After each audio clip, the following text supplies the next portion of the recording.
जय हिंद फ्रेंड्स, स्वागत है आप सभी का हमारे यूट्यूब चैनल में। तो दोस्तों, आज अपन बहुत ही इंपॉर्टेंट टॉपिक के बारे में बात करेंगे, तो आप वीडियो को अंत तक जरूर देखना। अगर दोस्त मैं फर्स्टली बात करूं, बहुत सारे भाइयों का डाउट था कि हमें इंग्लिश कहाँ से पढ़नी चाहिए और मैंने इंग्लिश कहाँ से पढ़ी थी। और इंग्लिश बहुत सारे भाइयों के लिए बहुत सारी बड़ी प्रॉब्लम रहती है। मैंने भी इंग्लिश में शुरू में बहुत ज़्यादा डिफिकल्टी फेस करी थी, तो मैं आपके आज सारे डाउट क्लियर करूंगा। तो फ्रेंड्स, आप वीडियो को अंत तक जरूर देखना। अगर दोस्तों मैं फर्स्टली बात करूं कि आप इंग्लिश कहाँ से पढ़ें, तो आप इंग्लिश संजय ठाकुर सर से पढ़ सकते हैं, संजय सर से पढ़ सकते हैं और श्री कृष्ण सर से पढ़ सकते हैं। अगर मैं बात करूं कि मैंने इंग्लिश कहाँ से पढ़ी थी, तो दोस्तों मैं शुरू में तो संजय सर से पढ़ता था, क्योंकि वो आर एस यूट्यूब चैनल पे पढ़ाते थे। पर जब हमारी एयरफोर्स की एग्जाम आई, तो उसके 20-25 दिन पहले उन्होंने चैनल छोड़ दिया। तो उसके बाद मैंने श्री कृष्ण सर से पढ़ता था और कभी कभी संजीव सर की क्लास भी ले लेता था। तो इस तरीके से मैंने यहाँ यहाँ से इंग्लिश पढ़ी थी। कि पहले जब मैं शुरू में स्टार्ट किया था तब मैंने संजय सर से पढ़ी थी। बाद में जब संजय सर ने छोड़ा और जब ये सर आए, बीच में 5-7 दिन गैप लगा था, और फिर जब श्रीकरण सर आए तो उनकी क्लास लेता था, क्योंकि श्रीकरण सर से मैं ज़्यादा दिन नहीं पढ़ा, क्योंकि वो लास्ट में आए थे और लगभग मैं उनसे 20-25 दिन पढ़ा हूँ। और मैंने संजय ठाकुर सर की बीच बीच में क्लास ली थी। और मैं बात करूँ, इंग्लिश मेरे लिए बहुत ज़्यादा बड़ी प्रॉब्लम थी, क्योंकि मैं एक हिंदी मीडियम स्टूडेंट हूँ। और शुरू में जब मैंने तैयारी स्टार्ट की थी, तो जब मैं मॉक लगाता था 20 नंबर का, तो मेरे उसमें 7-8-9 ऐसे नंबर आते थे। तो मैं इंग्लिश को लेकर बहुत ज़्यादा डिमोटिवेट था, क्योंकि इंग्लिश बहुत सारे भाइयों की बड़ी प्रॉब्लम रहती है। इंग्लिश में सबसे बड़ी प्रॉब्लम एक तो वोकेब है, और इंग्लिश में नंबर नहीं बनते, और इंग्लिश के क्वेश्चन नहीं बनते।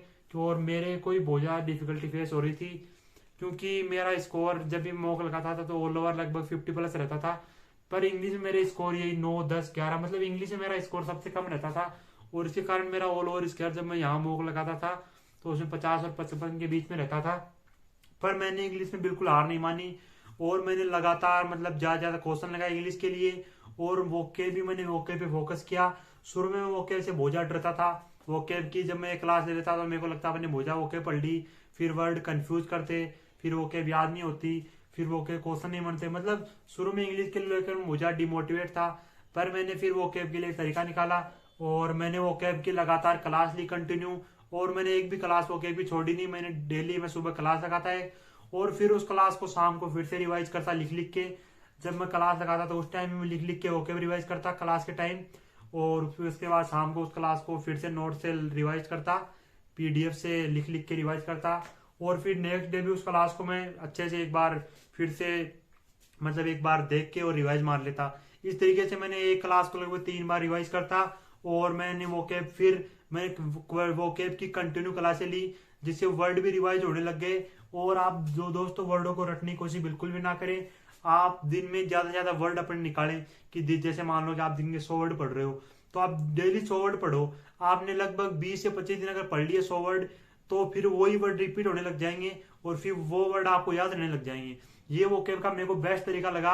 और अगर आप रटने की कोशिश करते हो कि आपने एक दिन में 1000 वर्ड रट दिए, दूसरे दिन कुछ पढ़ा ही नहीं, तीसरे दिन नहीं पढ़ा, फिर से आपने 1000 वर्ड रट दिए, तो ये वोकेब पढ़ने का सबसे बेकार तरीका है। और इससे न तो कौन सही होते, क्योंकि मैंने भी ऐसा कर चुका था कि बहुत सारे मतलब सर कोई दे देते, मतलब कहाँ से भी सीट वीट, मतलब 1000-2000 वोकेब पढ़ लेते, उनको रट लेते, फिर वो भूल जाते 10-12 दिन बाद साहब। मतलब आप डेली क्लास लगाओ, डेली के चाहे 10 वर्ड पढ़ लो या 20 पढ़ लो, कितने पढ़ लो, पर उनको कंटिन्यू पढ़ो और डेली उनको रिवाइज करो। और जब आप देखोगे 1 महीने बाद या 2 महीने बाद वर्ड फिर से रिपीट होने लग जाएंगे, और फिर वो वर्ड आपको अच्छे से याद होने रहने लग जाएंगे, और आपके नए वर्ड भी उसमें जुड़ते जाएंगे, और आपकी जो वोकेब पावर है वो स्ट्रॉन्ग बनती जाएगी। ये वोकेब का बेस्ट तरीका है। और ग्रामर के लिए भी 5 नंबर का पैसेज आता है, तो पैसेज के आप लगभग अगर आप 10 पैसेज सोल्व कर लोगे तो आपका पैसेज का नंबर नहीं कटेगा एक भी। और 10 क्वेश्चन ग्रामर के आते हैं, तो उसमें 2-3 तो क्वेश्चन फिक्स ही रहते हैं। जैसे एक तो पेसिव का इजी सा क्वेश्चन आता है, एक नरेशन का आता है, 2 क्वेश्चन उसके प्रीपोजिशन के आते हैं, 1-2 क्वेश्चन आर्टिकल का। तो इस तरीके से एयरफोर्स का लगभग फिक्स ही है कि कहाँ कहाँ से क्वेश्चन आता है। तो अगर आप उस तरीके से अच्छे तैयारी करते हो तो आपका इंग्लिश में स्कोर बहुत अच्छा चला जाएगा। मेरा भी बहुत ज्यादा डर था मेरे को इंग्लिश का, पर मैंने जब अच्छे से तैयारी की तो मेरा इंग्लिश में वैसे एक क्वेश्चन गलत हुआ था, और मेरा इंग्लिश में स्कोर 18.75 है। तो मेरे अकॉर्डिंग ये मेरे लिए बहुत अच्छा स्कोर है, क्योंकि एक टाइम पे मैंने 8-9 नंबर या 10 नंबर के लिए भी मैं बहुत ज्यादा संघर्ष कर रहा था। तो और अगर आप मैंने आपको बता भी दिया कि मैंने इंग्लिश कहाँ कहाँ से पढ़ी थी। मैंने शुरू में संजय सर से इंग्लिश पढ़ी थी, और उसके बाद में श्रीकांत सर की क्लास लगाई थी मैंने 20 से 25 दिन, क्योंकि इतना ही टाइम था, फिर हमारी एग्जाम हो गई थी उसके बाद। तो और मैंने लास्ट में जब संजीव ठाकुर सर की क्लास ली थी 2-4, और इस तरीके से मैंने इंग्लिश पढ़ी थी। और अगर आपको, आप भी कहीं से भी आपको जहाँ समझ आ रहा है, जैसे आप अगर टीम आर सर के साथ जुड़े हुए हो तो आप वहां से ही पढ़ सकते हैं, क्योंकि अभी संजय ठाकुर सर यूट्यूब पे तो पढ़ा नहीं रहे, उनका अलग से पेड कोर्स चल रहा है। और संजय संजय सर तो पढ़ा रहे हैं यूट्यूब पे, तो आप वहां से पढ़ सकते हो। मेरे अकॉर्डिंग आप अच्छे से पढ़ो और इंग्लिश को, मतलब ये जो मैंने तरीका बताया इसको फॉलो करो, आप भी इंग्लिश में बहुत अच्छा स्कोर कर सकते हो फ्रेंड्स, इस तरीका को फॉलो करके। और अगर आप कोई भी डाउट हो तो कमेंट जरूर करें। जय हिंद फ्रेंड्स, थैंक यू।